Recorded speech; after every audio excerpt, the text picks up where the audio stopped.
Assalamualaikum warahmatullahi wabarakatuh. Nama saya Marwa Anissa Muktaf dengan NPM 24034010039 dari kelas A. Saya akan mempresentasikan tugas makalah mata kuliah pengantar teknologi informasi minggu kedua. Pengertian dan peranan teknologi informasi. Perlunya teknologi informasi dikarenakan beberapa hal, yaitu yang pertama karena tuntutan zaman, yang kedua kompleksitas tugas manajemen, yang ketiga pengaruh globalisasi, yang keempat tekanan persaingan bisnis, dan yang kelima untuk memperluas jaringan baru. Secara definisi, teknologi adalah suatu alat yang diciptakan oleh manusia yang digunakan untuk memudahkan pekerjaan manusia. Sedangkan informasi merupakan kumpulan data-data yang telah diolah sehingga dapat berguna bagi siapa saja yang membutuhkan. Data-data yang merupakan informasi dapat direkam atau dikirim. Pengertian dari komunikasi merupakan bentuk pengiriman dan penerimaan pesan atau berita antara dua orang atau lebih, dan pesan yang dimaksud dapat mudah dimengerti. Pengertian dari teknologi informasi yaitu berbagai macam teknologi yang digunakan dalam pembentukan, penyimpanan, dan penyebaran informasi dalam berbagai aspek kehidupan manusia. Tujuan dari teknologi informasi yaitu untuk memecahkan masalah, membuka kreativitas, efektivitas, dan efisiensi. Teknologi informasi tidak hanya terbatas pada teknologi komputer, melainkan juga mencakup teknologi komunikasi.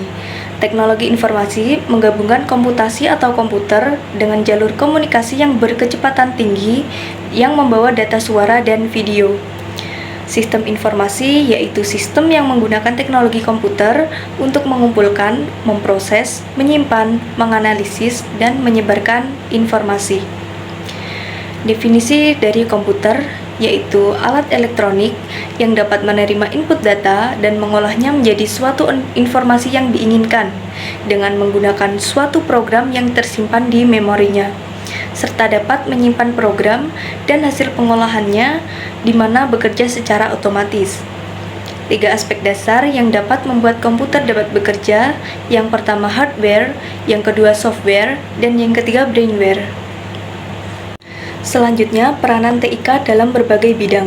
Yang pertama dalam bidang pendidikan, contohnya dalam proses pembelajaran bisa dilakukan secara online atau daring dengan menggunakan teknologi internet.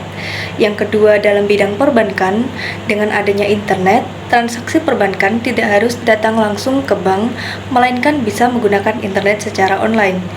Yang ketiga dalam bidang kesehatan, contohnya smart card. Yang keempat, dalam bidang transportasi, misalnya pesawat yang sudah dilengkapi dengan teknologi yang dimanfaatkan manusia sehingga dapat menerbangkan secara otomatis.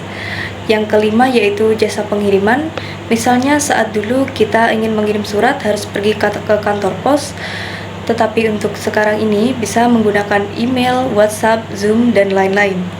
Yang keenam dalam bidang entertainment, contohnya industri pembuatan musik yang menggunakan software.